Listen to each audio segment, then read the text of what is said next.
सतनाम साहिब बंदगी सभी भक्त आत्माओं को, सभी साधु संत समाज को। आज हम आपको बतलाने वाले हैं गुरु का महत्व क्या है इस जगत में, इस संसार में, और वो भी साहिब की वाणी से आपको बतलाएंगे। यानी आपको गुरु का महत्व यहाँ पर समझ में आ जाएगा, तब आप गुरु की वंदना कर पाओगे, तब आप गुरु की महिमा को समझ पाओगे। इस वाणी को आप पहले ठीक से समझ लीजिएगा, तब आपको समझ में आ जाएगा कि क्यों ऐसा लोग कहते हैं, सात दीप नौ खंड में प्राणी गुरु से बड़ा ना कोई, क्यों ऐसा कहते हैं। तो चलिए इस वाणी को हम लेते हैं सदगुरु की सच्ची बीजक वाणी से और आपको समझाते हैं। साहब कहते हैं, सद गुरु फकत जगत में दुख से छुड़ाने वाले, भाव सिंधु में कुटुंब के सब हैं डुबाने वाले। यहाँ पर साहेब कबीर अपने लिए ही कह रहे, अपने लिए, यानी वो प्रथम सदगुरु हैं सत्य पंथ के, कबीर पंथ के, अपने लिए भी कह रहे हैं। और इसके बाद आगे हम चलते हैं, आने वाले भविष्य में जो भेदी गुरु होगा, जो सच्चा गुरु होगा, उसके लिए कह रहे हैं यहाँ पर सदगुरु। सदगुरु कौन होता है? भेदी गुरु, सच्चा गुरु, पूर्ण गुरु। ठीक है, तो यहाँ पर कह रहे हैं सदगुरु कि सदगुरु फकत जगत में दुख से छुड़ाने वाले, यानी फ्री फोकट में ही आपको दुख बंधन से आजाद कर देते हैं। दुख क्या है? इस शरीर बंधन में फंसे रहना, भ्रमित रहना और कभी सत्यलोक ना जा पाना, अपने आत्म स्वरूप ज्ञान से हमेशा वंचित रहना ही सबसे बड़ा दुख है। और इसीलिए संसार सृष्टि में आत्मा फंसी रहती है। तो सदगुरु कहते हैं कि सदगुरु उससे आपको आजाद कर देते हैं, इस दुख से आजाद कर देते हैं। इसलिए फकट में, फकत का मतलब फ्री में, आप इस संसार में गुरु को कुछ भी नहीं दे सकते, यानी आपके बस की बात नहीं है कि गुरु को कुछ दे दोगे। यहाँ पर सदगुरु का संदेश ये है। इसलिए जब आप तुम कुछ भी नहीं दे सकते गुरु को, तो इसका मतलब हो जाता है कि फ्री में, फोकट में आपको गुरु, सदगुरु जो होते हैं, आपको इस दुख रूपी बंधन से, दुख रूपी भवसागर से छुड़ा लेते हैं। ठीक है, कौन? सदगुरु।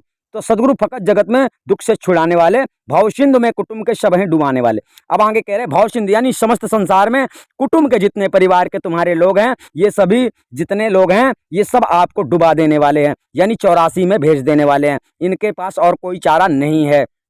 सदगुरु कहते हैं यहाँ पर गुरु का महत्व आपको अच्छी तरह से समझ में आ जाएगा। फिर आगे कहते हैं, माता पिता तुम्हारे तिरिया सुत बेचारे, स्वार्थ के आते सारे नाता लगाने वाले।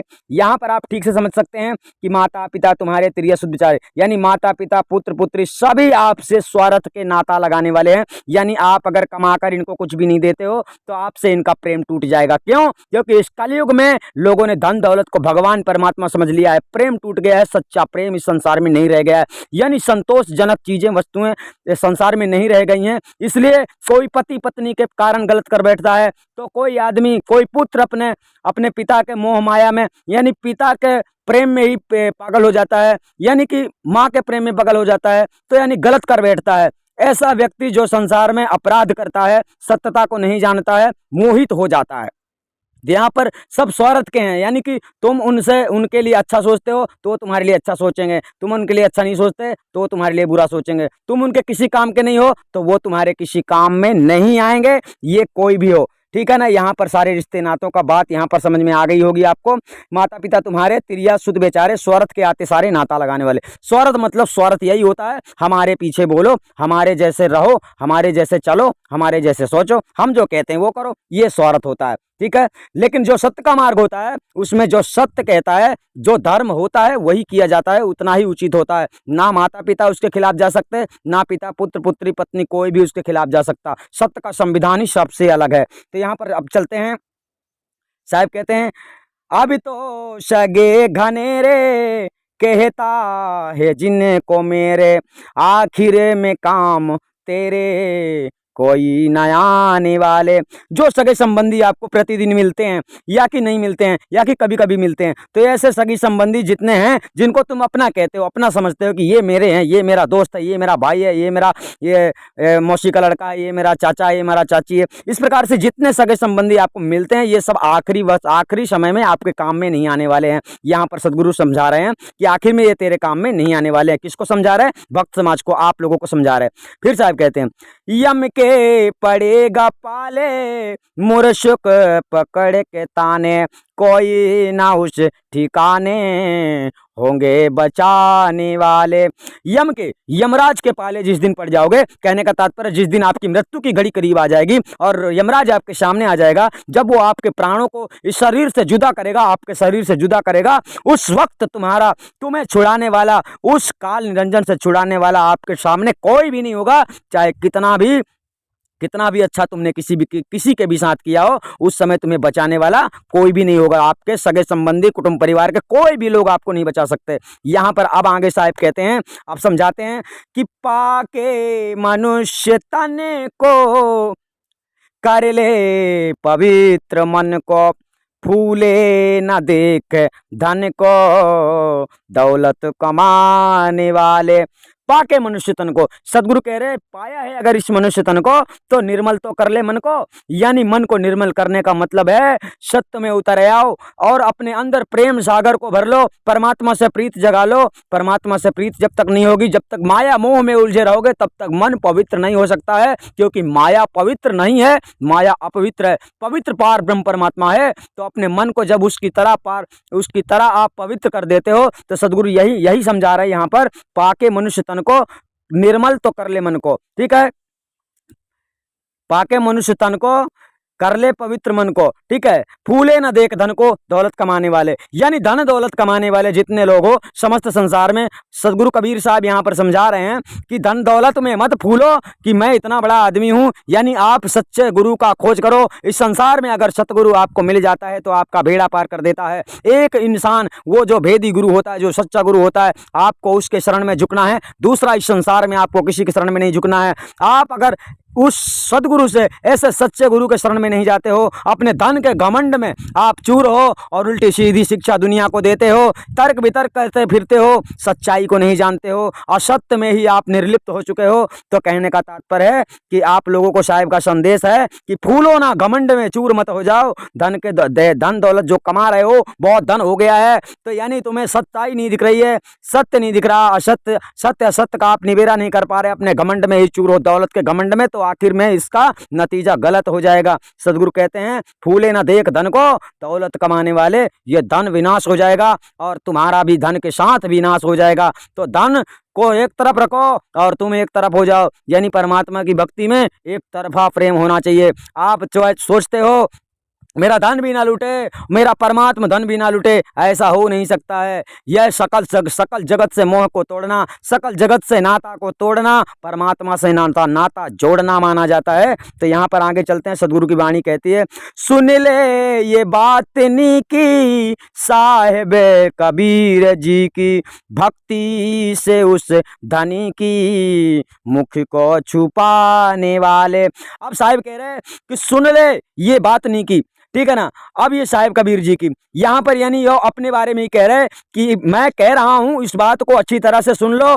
भक्ति से, उस परमात्मा की भक्ति से, वो जो सबसे बड़ा धनी है, जो समस्त संसार को सब कुछ देता है, उसकी भक्ति करने से तुम अपना मुख छिपाते हो, यानी सत्य मार्ग में चलने से डरते हो और सतगुरु की शरण में जाने से डरते हो, साहिब कबीर के बताए गए मार्ग में चलने से डरते हो। तो इसका तात्पर्य है कि आपको इसमें बहुत ही बड़ा नुकसान होगा। यानी संसार में आकर, मनुष्य तन को पाकर अगर तुमने सदगुरु की भक्ति नहीं की, परमात्मा की भक्ति नहीं की, सच्चे परमात्मा को नहीं जाना, आपको आत्मज्ञान नहीं हुआ, तो उस महाधनी सतपुरुष परमात्मा, जिससे बड़ा धनी कोई संसार में है ही नहीं, उस नाम का धन जब तक आपको प्राप्त नहीं होता है तो आप कंगाल माने जाते हैं। यानी उसी नाम का धन होने के कारण आपको इस संसार से मुक्त किया जाता है। लेखा जोखा देने के काम में आता है। उसके नाम की भक्ति जो आप करते हो ना, तो वो तुम्हें अपने खजाने से तुम्हें मुक्त कर देता है। यानी इस जो संसार में माया, धन दौलत रूपी जो माया है, इस संसार में जो माया में लिप्त हो गया है, इस माया से छूटना बड़ा आसान है, लेकिन पाव माया से छूटना बड़ा ही कठिन है। यानी उसका जाल ही इतना खतरनाक है। तो सदगुरु कह रहे हैं, भक्ति से उस धनी की मुंह को छिपाने वाले, उसके नाम की भक्ति, उसके नाम की महिमा का गुणगान नहीं करोगे, जब तक उसको आप जानोगे नहीं, जब तक सदगुरु की आप शरण नहीं जाओगे, तब तक पाव माया से जीत पाना असंभव है। कहने का तात्पर्य है आप नहीं छूट सकते हैं। इसीलिए साहिब समझा रहे हैं कि तेरे पास कितना भी धन हो, लेकिन तू निर्धन है, तेरे पास कुछ भी धन नहीं है। कहने का तात्पर्य है जब तक आपके पास नाम धन नहीं होता है, वो सच्चा नाम धन, और तुम्हारे पास सत्य में चलने की जब तक शक्ति नहीं होती है, साहस नहीं होता है, तब तक के लिए आप लोग समझ लीजिए कि आपका मनुष्य तन पाने का कोई मतलब नहीं है और कोई कारण, मतलब बिना कारण के ही आपको मृत्यु हो सकती है। यानी यहाँ इस संसार में कब किसकी मौत कब हो जाए इसकी कोई गारंटी नहीं है। यानी परमात्मा आपको तभी मिलता है जब आप मन स्थिर कर लेते हो और मन स्थिर करके सच्चे सच्चे सत्य और असत्य का विचार करते हो और सद्गुरु के वचनों को ग्रहण कर लेते हो। जब तक आप सद्गुरु के वचनों को ग्रहण नहीं करते हो तब तक आपको सत्य मार्ग मिल पाना अति कठिन है, यानी दुर्लभ है। अब कारण क्या होता है आप लोगों के भटकने का? जो संसारी लोग होते हैं वे संसारी लोग आपको अनर्गल वाणियों से जो भी समझाते हैं, पता नहीं क्या क्या समझाते हैं, उल्टा सीधा जटर मटर समझा देते हैं। इसकी वाणी उसकी वाणी उठाकर आप लोग उन्हीं के वाणियों में, उल्टी सीधी अनर्गल वाणियों में भी आप लोग विश्वास कर लेते हो।